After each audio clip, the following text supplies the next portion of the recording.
Dalam danau itu, terdapat sebuah spawner untuk Guardian. Di situ mereka nggak panik karena mereka hanya bermain di Peaceful untuk mencoba-coba map saja. Di situ mereka juga membenarkan jalan menuju portal Nether untuk menjelajahi map Skycraft lebih jauh lagi. Kemudian mereka masuk ke dalam portal itu, dan ternyata Nether di server itu sangat berbeda dari biasanya, karena di situ malah seperti Mushroom Island dengan tower tinggi pengintai. Mereka mencoba masuk ke dalam tower itu, menaikinya hingga di ketinggian paling atas, dan bertemu dengan sebuah golem. Di situ juga terdapat chest berisi Death Ingot atau batang logam kematian. Mungkin itu adalah pesan dari golem itu. Dan kalau dilihat-lihat, magma block di atasnya juga tidak seperti magma block biasanya, karena terlihat lebih hitam. Jadi mereka mengira mungkin maksud dari tetes-tetes lava berjatuhan yang dibuat pembuat map itu adalah darah-darah yang berjatuhan. Karena mereka merasa suasana di sana semakin creepy, jadi mereka bergegas untuk pulang saja. Saat mereka sampai ke Overworld, dunia mereka sudah malam dan ada golem tadi yang mencoba menghalangi jalan pulang mereka. Di situ temannya, Kai, mencoba mendekati, dan ternyata golem itu tidak menyerangnya sedikit pun. Jadinya Kai melanjutkan perjalanannya ke pulau seberang, tapi seketika golem itu mendekatinya dan langsung mengejar-ngejarnya. Dan akhirnya temannya mati. Untungnya Kai bisa respawn lagi, dan dihampiri oleh Jimmy. Namun anehnya, si Kai nggak bergerak dan nggak melakukan apapun. Selang beberapa detik, si Kai pun menghilang secara tiba-tiba. Karena Jimmy takut, jadi Jimmy mencoba pergi ke atas rumah pohonnya, tapi di sana ia malah lebih dibuat takut dengan keberadaan temannya yang menggantung seperti habis disiksa. Dan di situ juga terdapat cauldron dengan tulisan pengumpulan darah. Dan juga ada sign di sebelah temannya bertuliskan kamu selanjutnya. Jimmy pun akhirnya cepat-cepat turun dan mencoba menjauh dari pulau utama. Tapi percuma saja, karena seketika ada gambar golem yang muncul di tengah-tengah danau bertuliskan aku selalu mengawasimu. Di situ ia semakin takut dan memutuskan untuk bersembunyi saja di rumah kecil. Tapi hal itu sia-sia, karena lagi-lagi di situ ada sebuah gambar golem tadi di dalam rumah kecil itu. Ia memantau keluar untuk melihat pergerakan golem kematian itu, dan di situ ia berharap dirinya tidak dilihat oleh golem itu. Tapi ternyata dia salah. Yang ketiga, Skullgaz. Ada seseorang bernama Joseph yang bermain Minecraft Bedrock dan pergi ke Nether. Saat sampai di Nether, ia langsung dikagetkan dengan gas, tapi untung refleksnya sangat cepat, sehingga gas itu bisa mati duluan sebelum berhasil mengurangi darahnya. Ia melihat gas itu mendrop gas tier, tapi seketika gas tier itu langsung tertelan oleh soul sand di sana. Dan lagi-lagi muncul gas baru yang menyerangnya. Ia membunuh gas itu dan mundur kembali mengambil emas-emas di sana. Setelah mengambil emas, ia berniat pulang dulu untuk menaruh beberapa item yang kurang berguna, karena ia merasa inventorinya terlalu penuh. Tapi saat sampai di Overworld, anehnya langit di Overworldnya berubah menjadi warna hitam dan hanya menyisakan sedikit warna biru. Di rumahnya, ia sekalian memanen tanaman-tanamannya dan menanamnya kembali, dan melanjutkannya dengan memberi makan hewan-hewan ternaknya. Tapi tiba-tiba, ia dikejutkan dengan gas yang masuk ke Overworld. Dia di situ sangat bingung karena perasaan portal buatannya kecil, jadi nggak mungkin gas bisa masuk. Untungnya dia sangat pro, jadi bisa langsung mengalahkan 3 gas aneh itu. Kemudian dia masuk ke rumahnya, tapi lagi dan lagi keanehan terjadi. Rumahnya mendadak kebakaran dengan sendirinya. Ia mencoba keluar dari rumahnya dan terpaksa mengikhlaskannya. Dan selang berapa detik, ada gas putih yang lebih aneh lagi, yang kemudian mengeluarkan banyak gas hitam yang sangat agresif. Dia di situ panik dan langsung pergi ke Nether. Tapi sayangnya, ternyata arah Nether portalnya diubah oleh gas putih aneh itu. Arah portalnya langsung mengarahkan dia ke dalam lava. Di situ ia menebak hal itu terjadi kemungkinan karena gas tier yang tadi diserap oleh soul sand malah berubah menjadi gas yang penuh dengan dendam kepada dirinya. Yang keempat, Michael Myers. Ada seorang anak kecil yang sedang bermain Minecraft dengan kakeknya. Di situ kakeknya nggak ngerti sama sekali tentang Minecraft, hanya ingin mengetahui game Minecraft itu seseru apa sih. Mereka bermain survival dari awal dan berniat menamatkan Minecraft. Tapi karena bocil ini pengen menunjukkan kepada kakeknya bahwa Minecraft itu seru, jadi bocil ini menggunakan map survival random yang kata orang-orang lumayan seru dan sedikit menegangkan. Di situ meskipun kakeknya bermain Minecraft ngomel-ngomel terus, tapi bocil ini tetap sabar menanggapi kakeknya yang udah tua. Maklum udah bau tanah, pikirnya. Saat mereka baru main, mereka menemukan sumur di Minecraft. Bocil ini berpikir kemungkinan itu salah satu hiasan tambahan yang ada di map survival yang sedang ia mainkan. Dan saat mereka berjelajah di Dark Oak Forest, mereka menemukan rumah terbengkalai yang isinya ada banyak looting yang cukup berguna. Karena kakeknya mengira itu rumah orang lain, kakeknya menyarankan untuk tidak mengambil barang orang lain karena mencuri itu tidak baik. Di situ bocil itu juga mendapatkan sebuah buku berjudul Buku Mikey. Buku itu menyuruh mereka untuk pergi mencari ruang rahasia di rumah itu dan pergi ke bawahnya. Karena melihat tempat yang aneh lagi, kakeknya mulai bercerita. Dulu ada seorang anak kecil yang pergi menjelajah jauh di bawah lubang kecil. Ia masuk ke dalam lubang itu dan berpikir bahwa dirinya sungguh berani. Tapi ujung-ujungnya anak kecil itu malah stuck dan terjebak di lubang itu selama berhari-hari. Dan ketika ditemukan, mayatnya sudah membusuk di dalam lubang itu. Setelah bercerita begitu, mereka berdua anehnya tetap melanjutkan perjalanan dan berhasil menemukan sebuah ruangan rahasia kecil yang diterangi redstone torch. Di ruangan itu ada banyak skeleton head, tulang-tulang yang dipasang di item frame, dan chest yang berisi potongan kotak-kotak bagian tubuh. Dan ketika mereka menyadari bahwa ruangan itu adalah ruangan penyiksaan, mereka bergegas keluar dari tempat itu. Tapi sayangnya pemilik ruangan itu sudah datang. Mereka pun terpojok dan dikagetkan oleh entity itu. Karena kakeknya nyaris jantungan akibat jumpscare itu, ia menyarankan cucunya untuk tidak bermain Minecraft lagi, dan kakeknya juga berniat memberitahu ibunya untuk melarangnya bermain Minecraft. Yang kelima, Spectral Enderman. Ada seorang player bernama Nando yang sedang mencoba map jelek yang kata temannya banyak monster-monster aneh di map itu. Di map itu terdapat banyak sekali pressure plate di mana-mana dan Nando mencoba memencet salah satunya. Ternyata dia diberi tip arrow dengan enchantment yang overpower.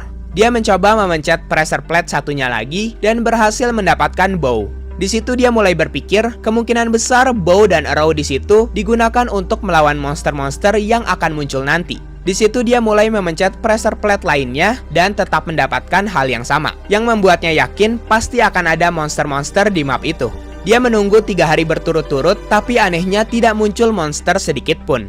Baik itu zombie, creeper, ataupun monster aneh yang diceritakan temannya. Dia sedikit kecewa dan berniat untuk mencoba lompat ke void saja. Tapi akhirnya setelah penantian beberapa hari, muncul juga monster yang diceritakan temannya, yaitu Enderman yang badannya mirip hantu. Di situ ia mencoba menyerang Enderman itu, tapi dia baru menyadari kalau Enderman sebenarnya kebal terhadap serangan arrow. Jadi ia mencoba memukulnya saja. Setelah berhasil menyerang Enderman hantu itu dengan beberapa pukulan, tiba-tiba saja Enderman itu menghilang. Jadi dia di situ istirahat dulu sejenak, tapi saat menengok ke atas, sudah banyak sekali Spectral Enderman yang gentayangan di mana-mana. Dia mencoba menyerang Enderman itu dengan arrow karena panik, tapi sayangnya sia-sia. Di situ ia kabur-kaburan untuk menemukan jarak yang aman, tapi mau gimana pun, dia yakin gak bisa mengalahkan Enderman itu. Jadi dia memilih loncat saja ke void agar permainannya selesai. Yang keenam, The Stalker Player. Ada seorang cewek bernama Isabella yang sedang gabut dan bermain Minecraft. Kemudian mengajak teman cowoknya Lucas untuk menemani dirinya bermain. Jadi Lucas ini sebenarnya suka sama Isabella, tapi Isabella pura-pura tidak tahu dan menjadikan Lucas sebagai badut untuk menghibur dirinya kapanpun dia mau. Mereka memulai permainan survival seperti biasa, mengambil kayu, menghancurkan dirt, dan mengambil cobblestone. Tapi anehnya saat ia sedang mengambil cobblestone, hujan turun. Padahal mereka baru beberapa menit di server itu.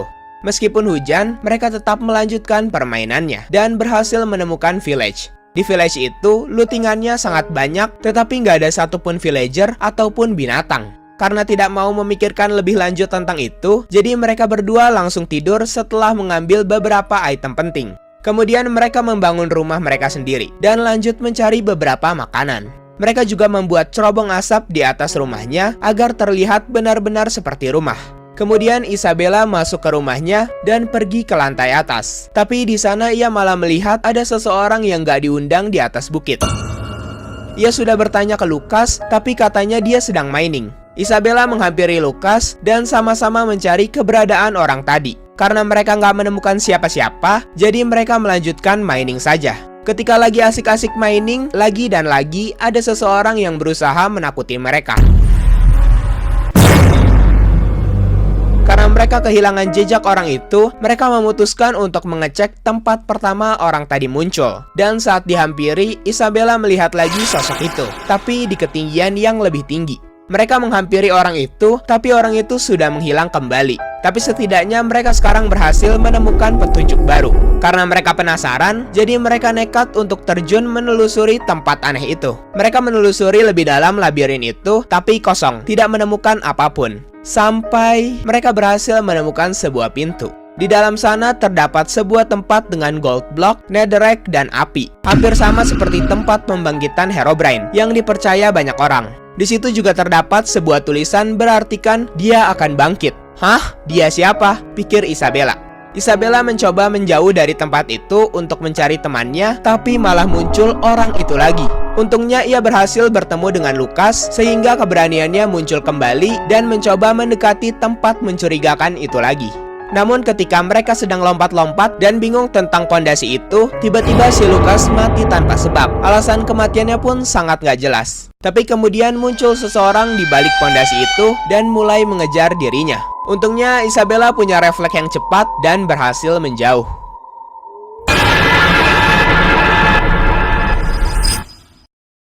Yang ketujuh, Santa Claus. Ada 3 sejoli yang sedang main rumah-rumahan menggunakan mod anak kecil dan sengaja membuat rumah mereka seperti suasana ketika Natal. Mereka menghias rumah mereka semaksimal mungkin, berharap rumah mereka dihampiri oleh Santa Claus. Di situ mereka bermain rumah-rumahan layaknya seperti keluarga sungguhan. Dengan peran anak-anak yang bandel banget, berani masukin saudaranya ke dalam api dan bercanda hal lain. Dan peran ayah sebagai pelurus mereka berdua. Peran ayah di situ dimainkan oleh Josh dan 2 anak kecil yang diperankan Theo dan Ben. Karena mereka sangat bandel, ayahnya menyuruh mereka pergi ke kasur dan merenungkan hal yang telah mereka lakukan. Kemudian ayahnya pergi ke atas sebentar, mengecek keadaan kamarnya apakah baik-baik saja. Setelah beres, dia kembali turun untuk mengecek keadaan 2 anak bandelnya itu. Dan ternyata mereka berdua berulah lagi dengan mengambil permen dan memakan banyak permen yang ada di meja makan. Karena kesal, di situ ayahnya menyuruh mereka berdua ke kasur untuk tidur dan jangan berkeliaran lagi. Kemudian dirinya juga pergi ke kasurnya di lantai atas, tetapi ketika dirinya membuka pintu teras atas, dirinya melihat ada orang yang seperti menggunakan baju merah mirip Santa di kejauhan.